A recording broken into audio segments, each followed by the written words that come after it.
ఇప్పుడు మనం 2024వ సంవత్సరం మే నెల 1వ తేదీ నుంచి 31వ తేదీ వరకు ద్వాదశ రాశుల్లో చివరి రాశి 12వ రాశి మీన రాశి వారి జ్యోతిష బలం, భూత భవిష్యత్తు వర్ధమానం ఎలా ఉందో, మరి వృత్తి బలం, ఆరోగ్య బలం, సంతాన బలం, సంసార బలం, కుటుంబ బలం, విద్య బలం, కెరీర్ విషయం, ప్రేమ వ్యవహారం, పర్సనల్ లైఫ్ ఎలా ఉందో ఖగోళ శాస్త్ర ప్రకారం చూద్దామండి. ఈ 9 గవ్వలు వారి పేరు మీద వేసి వారి జాతక బలం ఎలా ఉందో వాటిని గవ్వల్ని లెక్కబెట్టి వారి జ్యోతిష బలం చూద్దామండి. మీనరాశి వారి జాతకం భూత భవిష్యత్తు వర్ధమానం ఎలా ఉందో మే నెల 1వ తేదీ నుంచి 31వ తేదీ 2024వ సంవత్సరం ఎలా ఉందో చూద్దామండి.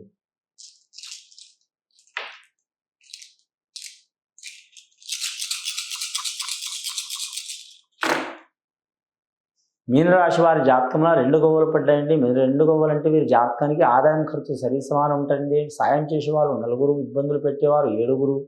వీరి జాతకానికి చూడాలంటే ముఖ్యంగా వీరికి కీర్తి చాలా ఉంటుందండి. ఎక్కడ పోయినా వీరు మాత్రం మర్యాద యోగ బలం ఉంటుంది. ప్రతి ఒక్కరు వీరికి గౌరవించే అవకాశం ఉంటుంది. ముఖ్యంగా వీరి జాతకానికి మాత్రం వీరికి ఆత్మవిశ్వాసం కూడా చాలా ఉంటుంది. అలాగే దైవ సహకారం కూడా చాలా ఉంటుంది. వీరి జాతక బలంలో చూడాలంటే మాత్రం ముఖ్యంగా మాత్రం వీరి జ్యోతిష బలంలో విద్యాస్థానంలో కూడా కలిసి వచ్చే అవకాశం ఉంది. గురు నేర్పిన విద్య డిగ్రీలు ఉన్న విద్యనే కాదండి, వీరి గ్రహణ శక్తి చాలా ఉంటుంది. అంటే ఒకసారి 2 సార్లు చూసిన దాన్ని వారు తొందరగా నేర్చుకునే అలవాటు ఉంటుంది. చాలా మంచి గుణాలే ఉంటాయి వీరి జాతక బలానికి. మీనరాశి వారి జాతకంలో చూడాలంటే మాత్రం మీన అంటే మత్స్యం అండి. మత్స్యావతారంలో విష్ణుమూర్తికి మత్స్యావతారం ఎలా ఉందో అలాంటి జాతక బలం ఉంటుంది వీరి జాతక బలానికి. వీరు నీటిలో ఎలాంటి నీటైనా సరే, అది మంచి నీరైనా సరే, చెడు నీరైనా సరే, మురికి నీళ్ళైనా సరే, సముద్రమైనా సరే, ఉప్పు నీళ్ళు ఉండేవి. మంచి నీళ్ళు అంటే నది, అలాగే కుంటలైనా సరే, లేకుంటే కాలువలైనా సరే, చెరువులైనా సరే, ఏ నీటిలో అయినా ఈరే యోగం ఉంటుంది, అంటే తీరే యోగం ఉంటుంది. అలాగే జీవితంలో కూడా తీరే యోగం ఉంటుంది, ఎదురీత ఉంటుంది వీరి జాతక బలానికి. అడగడుగున ఆటంకాలు ఉంటాయి వీరికి. అడగడుగున ఆటంకాలు ఉన్నా అనుకున్న సాధించే అవకాశం ఉంటుంది. ఈ మీనరాశి వారికి అధిపతి, జాతకాధిపతి మాత్రం, రాష్ట్రాధిపతి మాత్రం గురువుడు అంటే బృహస్పతి అండి. చాలా వరకు శుభయోగం ఉంటుంది వీరి జాతక బలానికి. అలాగే మాత్రం రేవతి నక్షత్రం వారికి మాత్రం సూర్యుడు అధిపతి అండి. గవ్వలు 2 గవ్వలు పడ్డాయండి. చంద్రుడు వీరికి సహకారం జాతక బలానికి. కానీ మాత్రం వీరి పేరు మీద చూడాలంటే మాత్రం ఉత్తరాభద్ర నక్షత్రం వారి జాతకంలో మాత్రం కొన్ని ఇబ్బందులు, చిక్కులు, చికాకులు తప్పవండి. చాలా జాగ్రత్తగా ఉండాలండి. 2వసారి గవ్వలేసి చూద్దామండి మీనరాశి వారి పేరు మీద ఎలా ఉంది.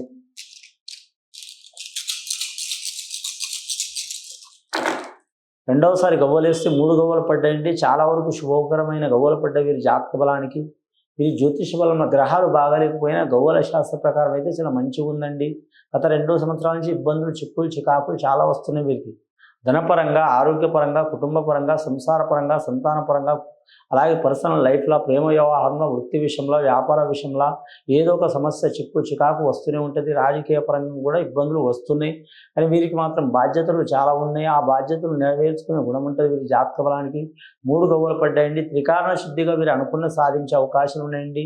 ఆ విష్ణుమూర్తి, శివుడి బ్రహ్మ సాక్షిగా, ఆ త్రిమాతలు పార్వతీమాత, లక్ష్మీదేవత, సరస్వతి సాక్షిగా, అని వీరు ఖచ్చితంగా మాత్రం వారి వరంతో మాత్రం త్రికారణ శుద్ధిగా అనుకున్న సాధించే అవకాశం ఉన్నాయండి. అలాగే 3 గుణాలు, తామస గుణం, రాజస గుణం, సాత్విక గుణం. వీరి గుణం ఉంటుంది, ఎక్కువ మాత్రం సాత్విక గుణం ఉంటుందండి. ఇక తామస గుణం అంటే ఈ కలియుగంలో అందరికీ ఉంటుందండి. తొందరగా కోపం రావటం, తొందరపాటు పడటం, పని కాకపోతే అసహనం కావటం, ఇలాంటి సంఘటనలు ఉంటాయండి. చాలా జాగ్రత్తగా ఉండాలండి.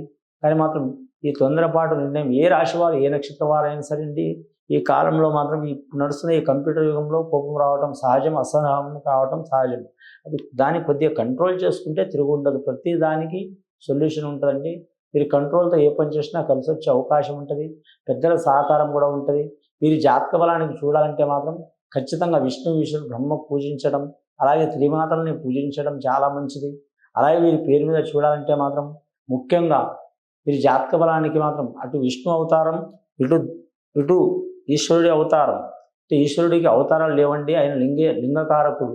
11 లింగాలు ఏదైనా ఒక లింగేశ్వరుని దర్శనం చేయటం, గ్రామంలో కానీ, ఊళ్ళో కానీ, పట్టణంలో కానీ పూజ చేయటం చాలా వరకు మంచిది. అలాగే మాత్రం ఏకాదశి రోజు కానీ, మాస శివరాత్రి రోజు కానీ, మహాశివరాత్రి రోజు కానీ, పౌర్ణమి రోజు కానీ, మంగళవారం రోజు కానీ, సోమవారం రోజు కానీ పూజ చేయటం చాలా వరకు మంచిదండి. శుభయోగం ఉంటుంది. అలాగే విష్ణుమూర్తికి దశావతారాలు ఉంటాయి కాబట్టి ఆయనకి ఏదో రకంగా పూజ చేయడం చాలా వరకు మంచిది. శుభ ఫలితాలు ఉంటాయి. శివునికి రూపం ఉండదండి, అదే వారికి లింగాకారం కాబట్టి లింగాకారంలో పూజ చేయటం, భస్మాభిషేకం, భస్మాభిషేకం, అలాగే పుష్పాభిషేకం, నీటి అభిషేకం, తేనె అభిషేకం, పాలాభిషేకం, క్షీరాభిషేకం, అలాగే మాత్రం రుద్రాభిషేకం చేయించడం చాలా వరకు శుభయోగ బలం ఉంటుందండి. 5 గవ్వలు పడ్డాయండి. మూడవసారి గవ్వలే చూద్దామండి వీరి జాతక బలం, మీనరాశి వారి జ్యోతిష బలం ఎలా ఉంది. మూడవసారి గవ్వలేస్తే ఇంకా 3 గవ్వలు పడ్డాయండి. ఎటుపోయి మాత్రం వీరికి శుభకరమైన గవ్వలు పడుతున్నాయి, కానీ అష్టమ సంఖ్య అవుతుందండి. అష్టమ సంఖ్యకు వీరికి పడదండి. ఎందుకంటే వీరి జాతకానికి చూడాలంటే మాత్రం అష్టమ సంఖ్య వీరికి చాలా ఇబ్బందికరమైన యోగ బలం ఉంటుంది. ఏ రకంగా చూసిన ఇబ్బందులు చాలా ఉంటాయి. ఈ జాతక బలాన్ని నమ్మిన వారు చిక్కులు పెట్టే అవకాశం ఉంటుంది. కానీ వైద్య రంగంలో నడుస్తున్న వారికి ఇబ్బందులు తప్పవు, ఆరోగ్య రంగంలో ఉన్న వారికి ఇబ్బందులు తప్పవు, అనారోగ్యంతో ఉన్న వారికి ఇంకా పెరిగే అవకాశాలు ఉన్నాయి ఇబ్బందులు. మానసిక ఒత్తిడి మూలం కూడా పెరిగే అవకాశాలు ఉన్నాయి. వీరు సామాన్యంగా మాత్రం మానసిక ఒత్తిడి కారు కానీ మాత్రం, కానీ ఎటువంటి వారైనా సరే ఈ కలియుగంలో ఇప్పుడున్న నేచర్స్ని బట్టి, వాతావరణాన్ని బట్టి, ఫుడ్ని బట్టి, చేసే పనిని బట్టి చాలా వరకు మానవులు ఒత్తిడి తీసుకుంటూ, అందులో ఈ మీనరాశి వారు కూడా మాత్రం వారు కూడా మినహాయింపు కాదు కాబట్టి ఆ ఒత్తిడి వచ్చే అవకాశం ఉంది. ఆ ఒత్తిడిని మాత్రం వారు ఏదన్నా వారికి ఉన్న అలవాటుతో తగ్గించుకోవడం చాలా వరకు మంచిది, మంచిగా అయ్యే అవకాశం ఉంది. కానీ పెద్దల ఆస్తి కలిసి వచ్చే అవకాశం ఉంది. అలాగే ప్రమోషన్ లిస్టులో ఉన్న వారికి ప్రమోషన్లు పొందే అవకాశం ఉంది. రాజకీయ రంగంలో ఉన్న వారికి అతి కష్టంలో గెలిచే అవకాశం ఉంది. అలాగే విదేశయానం చేయాలనుకునే వారికి ఆకస్మికంగా విదేశయానం యోగ బలం కలిసి వచ్చే అవకాశం ఉంది. విద్య కోసం పోయేవారికి కలిసి వస్తుంది, కానీ ఉద్యోగం కోసం పోయేవారికి ఇబ్బందులు వస్తాయి. బిజినెస్ చేయాలనుకునే వారికి కలిసి వచ్చే అవకాశం ఉంటుంది. లేదా మామూలుగా వెళ్ళి విదేశాలు తిరిగి రావాలనుకునే వారికి ఇబ్బందులు ఇక్కట్లు తప్పవు. కానీ సినీ కళాకారులకు, టీవీ కళాకారులకు, అలాగే మీడియా రంగం వారికి, జర్నలిస్టుల వారికి మాత్రం చాలా వరకు వాగ్దాటి ఉంటుంది. వారు ఎక్కడ పోయినా మాత్రం ఎన్ని ఇబ్బందులు పడ్డా అనుకున్న పని సాధించే అవకాశం ఉంటుంది వారి జాతక బలానికి. ఇక వ్యాపారస్తుల విషయంలో చూడాలంటే మాత్రం కొన్ని నిలకడలు ఉంటాయి, కొన్ని చిక్కులు చికాకులు ఉంటాయండి. వ్యవసాయదారులకు మాత్రం చిక్కులు చికాకులు తప్పవు. అలాగే మాత్రం బోధన రంగం వారికి చిక్కులు చికాకులు తప్పవు.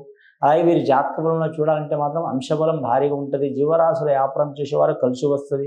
మత్స్య కార్మికులకు, రొయ్యల వ్యాపారం చేసేవారు కలిసి వచ్చే అవకాశం ఉంటుంది.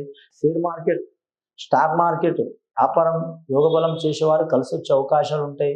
ముఖ్యంగా క్రీడాకారులు, కళాకారులకు కానీ కొన్ని ఇబ్బందులు తప్పవు వారి జాతక బలానికి. అలాగే వీరి పేరు మీద స్త్రీ నుంచి నీలాప నిందలు వచ్చే అవకాశాలు ఉంటాయి. వీరి జాతకంలో చూడాలంటే మాత్రం గోశాపం, అలాగే స్త్రీ శాపం చాలా వరకు జాగ్రత్తగా ఉండాలండి. ఇటువంటి చిక్కులు చికాకులు వచ్చేవారు మాత్రం జాగ్రత్త పాటించడం మంచిది. మొత్తం 8 గవ్వలు పడ్డాయండి వీరి జాతక బలానికి. అష్టగ్రహ కూటమి అంటే ఇబ్బందులు కూడా ఉంటాయి. అలాగే అష్టగ్రహ సహకారం అంటే 8 సహకారాలు అంటే మాత్రం అయ్యే అవకాశాలు ఉంటాయి.